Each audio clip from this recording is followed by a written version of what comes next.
communication skills is so important. When you want to create awareness, when you want to advocate for the environment, when you want to advocate for the biodiversity and the environmental issues, has to be very, very effective.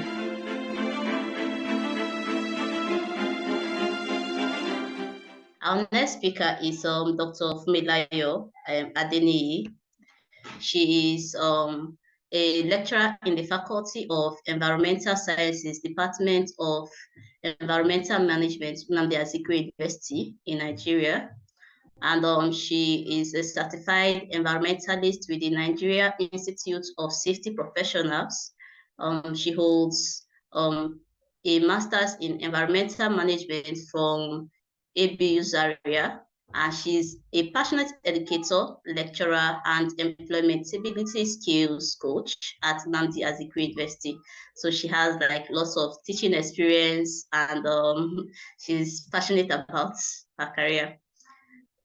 She has trained over 1,000 graduating students, fresh graduates, core members, and mid-level career professionals on employability skills, CV writing, interview strategies, career pathfinding, networking, and volunteering.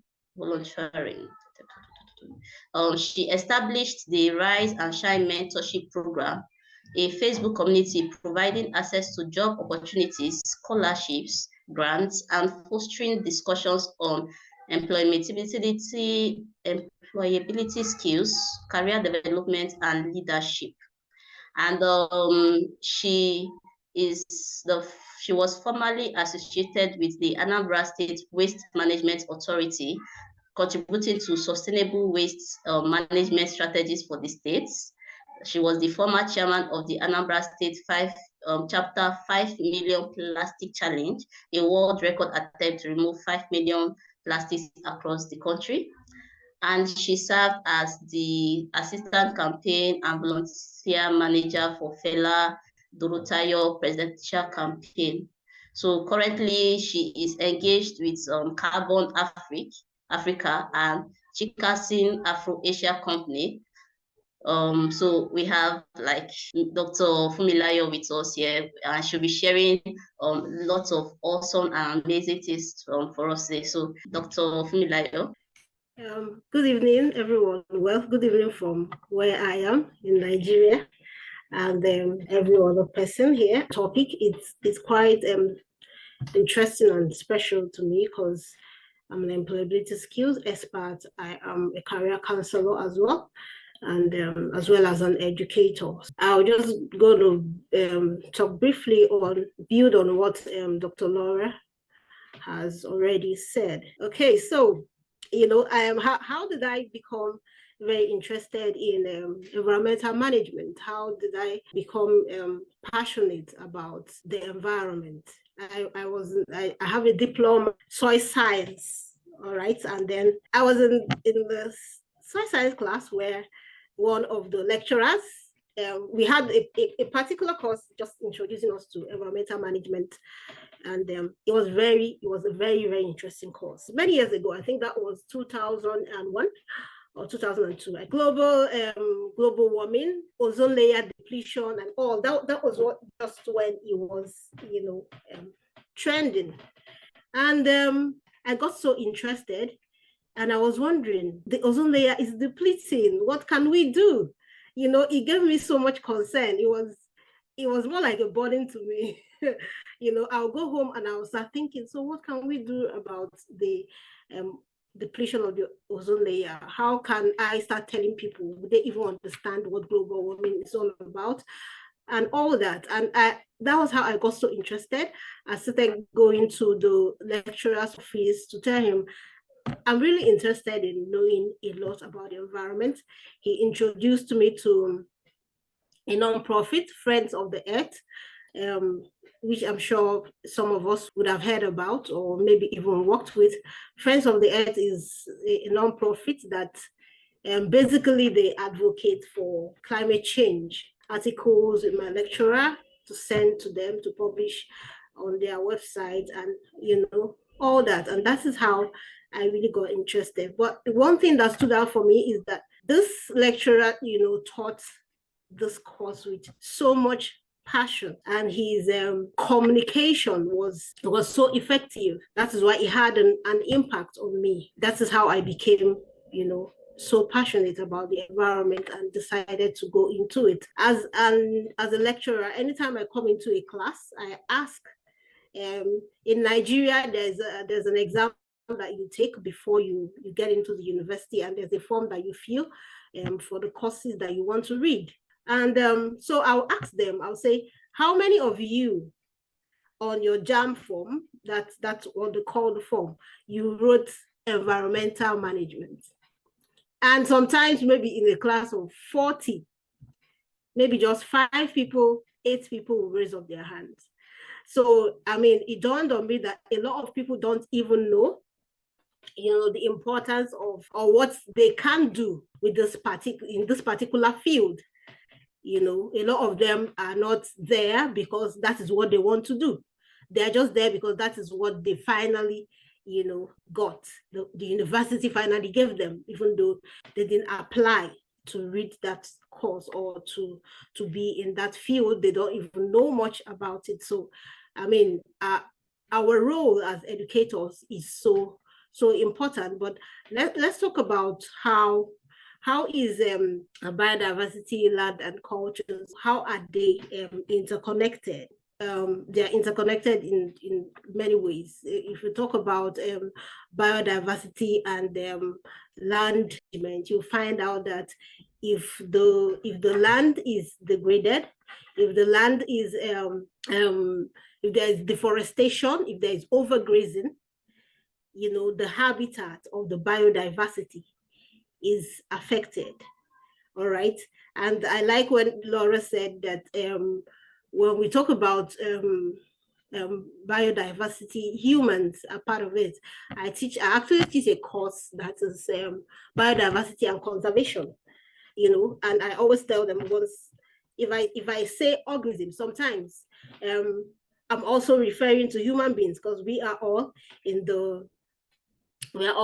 in the environment. So whatever, even though we are the ones carrying out these activities that are degrading the environment and thereby affecting the biodiversity, we are also part of the environment. We are also part of the organisms that are living in the environment. So these 3 elements are actually interwoven, interconnected in a very complex, and then like influences and or affect the biodiversity. The kind of activities we do on the land affect the biodiversity. And then when we talk about I like Lisa's her place went from being a pristine area to where people were now occupying, and then the family where their father had to start teaching the children about how the place was earlier. So that's about the cultural knowledge and then sustainability. So you find out that in Africa, or in some places, but I think mostly in Africa, they have what they call sacred groves. These sacred groves are like places where you don't okay, let's say in Nigeria, there are places they call the evil forest. The evil forest, you can go there. You can't do anything there. You can't fell trees, you can't farm in them. So, this kind of places helps to conserve biodiversity. In my state where I come from, Osun State here in Nigeria, there's a particular place where is a forest that they said houses the goddess of fertility. And this forest is like I mean, it's so rich. The landscape is so beautiful. And then you find out that there is no kind of human activity going on there. The biodiversity is still rich and intact. So these things that has to do with our cultural, heritage, which is so important in preserving our biodiversity. So this particular place I'm talking about was recognized by UNESCO. I think that was in 2000. The only forest the only pristine forest surviving at that time in the southern part of Nigeria. And that is so significant. So having a heritage, having a knowledge of your culture is important for us to be able to, when you talk about the food that we eat, the stories that we tell, all these things are our culture. You can't take it away from us. And then this defines the kind of people that we are. So biodiversity, and then provides cultural significance. It provides spiritual significance, like what I just explained about the sacred groves and that we have in the different parts of that we have in Nigeria and maybe other different parts of Africa. So it's something that you cannot take away from us. Our knowledge, our cultural knowledge and heritage knowledge is so important, and connected to our biodiversity. So that is basically how these three elements, connect to each other. And just 2 weeks ago, some of my students they were supposed to go for their internship. So there's this scheme that we call SciWest, which is the student internship working work experience scheme. So I coordinate that in my department. And they were asking me, my students were asking me, so what kind of places can we work? What kind of offices, can we go to intern as interns, as students of environmental management? So it was an interesting question, and quite very honest question, because a lot of them don't even know, what to do with that, in that field. All right, and I was very pleased, and it was my pleasure to guide them in the things that they can do with that, in that field. And we find out that as an employability skills expert, I like to everything in every field or in every career path, there are soft skills that you have to learn, all right, to be able to to be able to function very well in every career path. Have the soft skills that you need to learn, and then the soft skills, if you ask me, for building a sustainable future, will be critical thinking and problem solving, because you need to analyze the complex challenges that we have in the environment and be able to develop creative solutions, for them. And it's not it comes with having a good communication skills and being able to collaborate. Communication skills is so important when you want to create awareness, when you want to advocate for the environment, when you want to advocate for the biodiversity and the environmental issues that we have. Your communication has to be very, very effective, because most times, like what I do, I coordinate a nonprofit, African Cleanup Initiative here. And most of the things that we do, we go to communities to, to advocate, to speak to them, to create awareness about the environmental issues that we have, and how our activities as our human activities is affecting, the biodiversity. And biodiversity is not just animals, of course, and then there are plants of different animals and plants, and the activities that we carry out in the environment, affects these organisms, the plants and the animals, and even us As also, you also need to have the scientific skill. You have to know science and technology as well, because you have to understand ecological processes. For example, in teaching biodiversity and conservation, I normally teach about biodiversity inventory.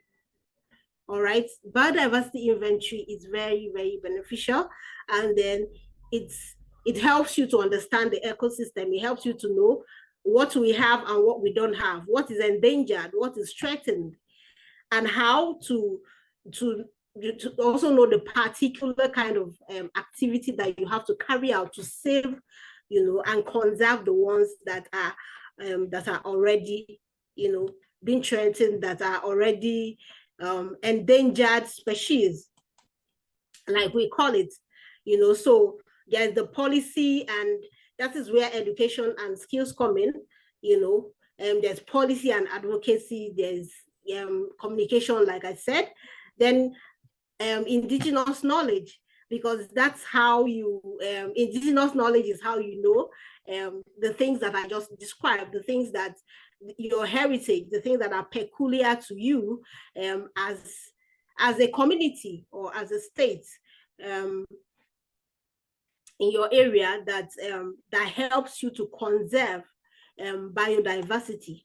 So that knowledge is also, very important. Education is really key to unlocking our potentials in this field.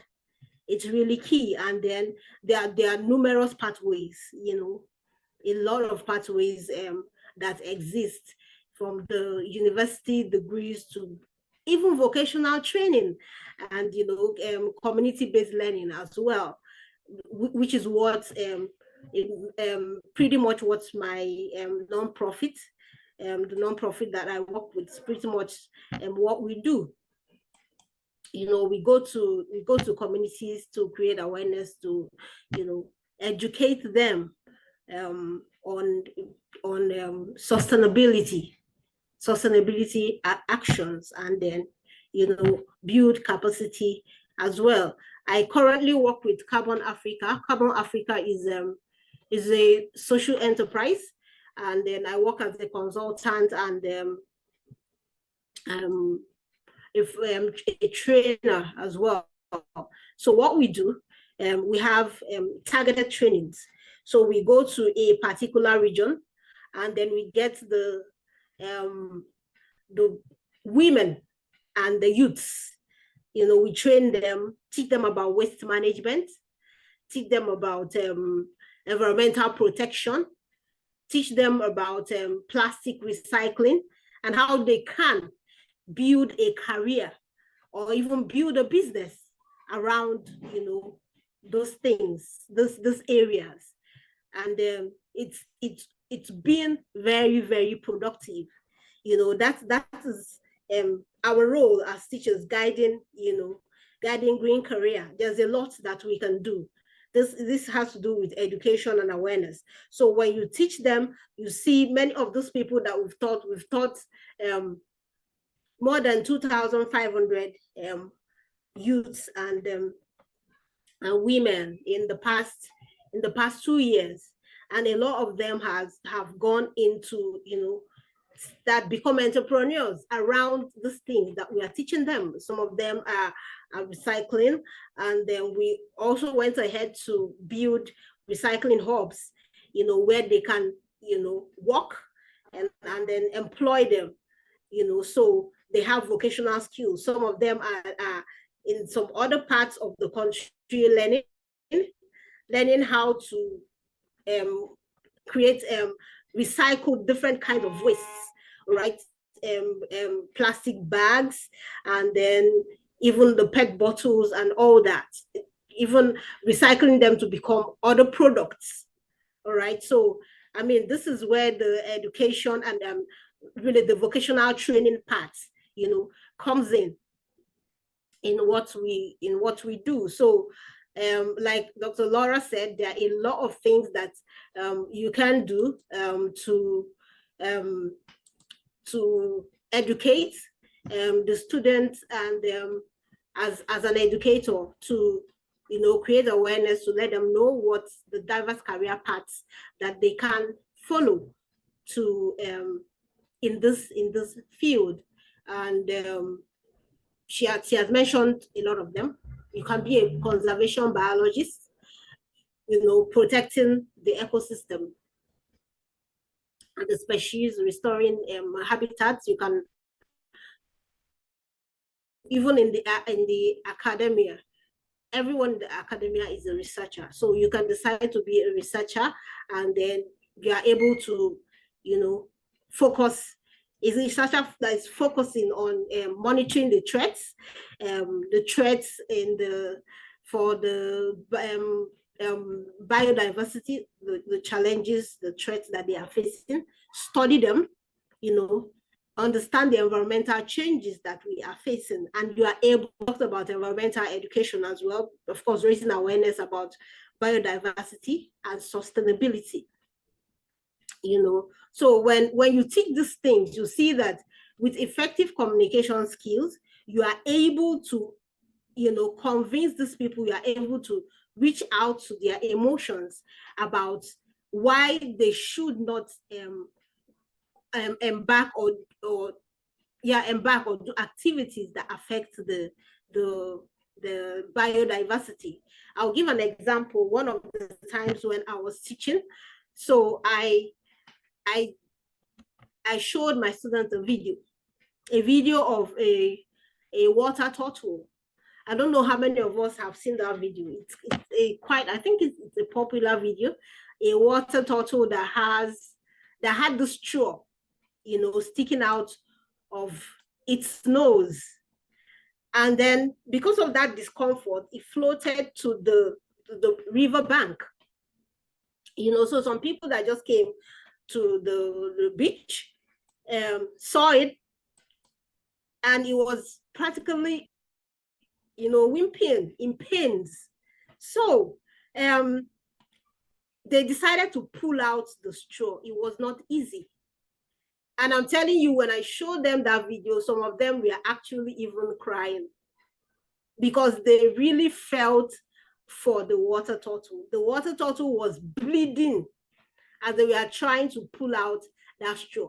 So I was just trying to let them know what the activities, the things that we do to degrade the environment, how it affects even these animals, because sometimes we don't even care, especially here in Nigeria. We don't really care about all those things. You feel that an animal is an animal. So, I mean, it can be, treated anyhow, but that is not what it's supposed to be. So you have to have good communication skills to, to be able to, communicate these things to your students, to let them know what how their activities, affect the environment. And we also have, you can be a sustainable agriculture practitioner. You can also be a consultant where you go about advising people on sustainable agriculture. And then you can decide to do embark on sustainable agricultural practices, even as a farmer by yourself, using organic manure, composting, all those things. And when you do it, you also teach and advise communities on it. There are just simple ways. There are things that they can do. They don't have to degrade the soil using the chemical fertilizer. Composting is very, very easy. It's something that we can do with our kitchen waste, and with that, you teach them that this thing even makes your soil even more fertile. It improves the fertility of your soil. I know somewhere in a place, I can't remember, I think it's in Burkina Faso or so. Yeah, they have something they call the Zai pits, and this Zai pits is like a dog hole which they used to trap rainwater and organic matter.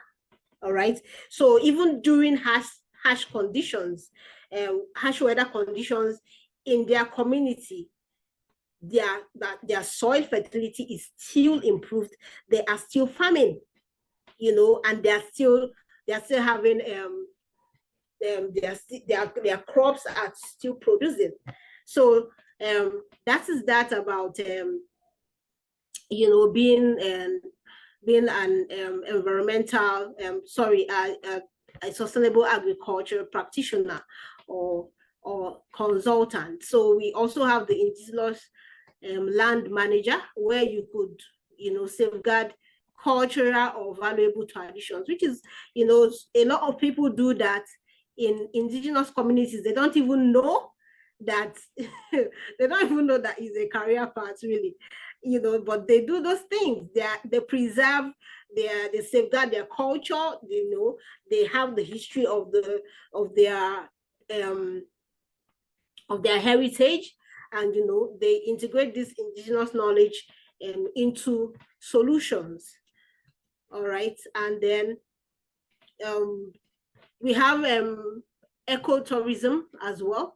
You can be an ecotourist, where you connect people to nature, and you could do sustainable travel to places where they have this natural habitats, where you can just go there to chill and enjoy the aesthetics of the place and all that. And there's the art part of there's the art part of the career path when it comes to biodiversity, land, and cultures. And that art part is like storytelling, because I think that what Dr. Laura has done today is like storytelling. She took us on a journey of the places that she has gone to in her field work. She took us on a journey, step by step, how this community went from here to here. That's storytelling. You can also write poetry. You can, art as well. Paintings to describe the environment, the environmental issues we have, and then what we can do to conserve biodiversity and protect our environment. So the possibilities are endless, really. The possibilities are endless, from being a conservationist to being a researcher to being an educator, excuse me, to being a farmer, to being an entrepreneur, to being a policymaker and anthropologist, like Dr. Laura said, geographer. There are many things, there are many career pathways, for everyone who wants to make a difference in the ecosystem. So I would say, let's explore our interests. What's your interest? What's your passion? In all this career pathways and the skills. Explore it. Develop the relevant skills. I read out the soft skills that you should have. And then that will help you in your journey to a sustainable future. If you want to build a career on that, you connect with other organizations, especially non-profits doing things to conserve the environment, to protect the environment. You can connect with them, network with people, get involved in community development activities that has to do with protection of the environment, and then advocate for change as well, to to be able to inspire other people. Wow, that was really amazing. Everything you spoke of, everything you said was amazing. And on the Igbo forest, they usually act it here as movies in Nigeria, as a very awesome place. So, well, thank you so much, Dr. Fumi. Do we have any questions for her? Any questions? You can speak out. You can unmute yourself and speak.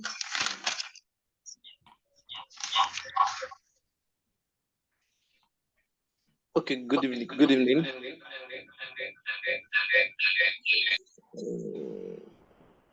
Can you hear me? Yes. We All can right. hear you. All right. Thank you so much. My name is Michael Iwoli. I'm from Nigeria.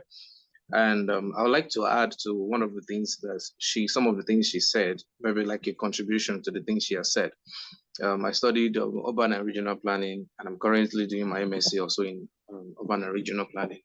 Concerning the evil forest, there is a way we kind of protect heritage like that, or cultural centers like that.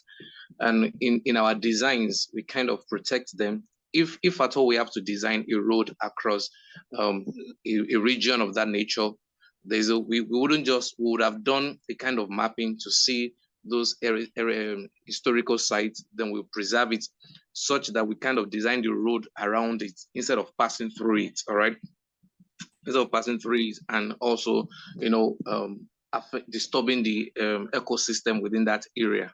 And in places where we have shrines and things like that, we do not demolish those shrines, because we have to, have communication with the community dwellers, and to know the historical background within that area and the things they cherish so much, so that we can preserve the culture of the people.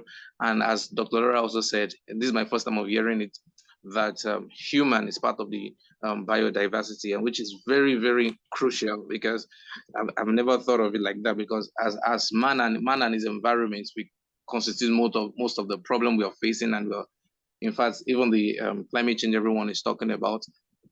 And so in urban and regional plan, we try to protect these things, and also to ensure that we have an environment that is cool for everybody. And I would say a good work to Dr. Toyin there. Well done. Well done. Thank you. Thank you. That's amazing. Wow, thank you very much. Oh, wow, that's amazing. Okay.